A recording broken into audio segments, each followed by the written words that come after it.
पंतप्रधान नरेंद्र मोदी यांनी जे आवाहन केलं यावरून विरोधकांनी मात्र टीका केली आहे आणि त्यांच्या टीकेला मुख्यमंत्री देवेंद्र फडणवीस यांनी देखील आज उत्तर दिलं आहे।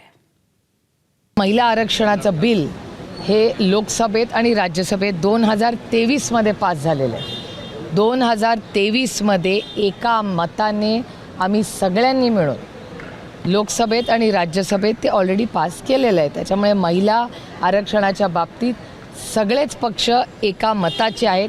संसदेमध्ये एका मतानं मंजूर झालं महिला आरक्षणासंदर्भात 2023 साली।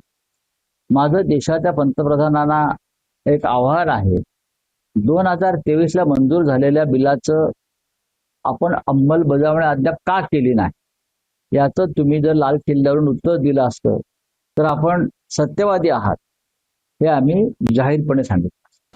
आपल्या बोलीभाषेमध्ये येडा बनून पेळा खाणं हे बंद करा।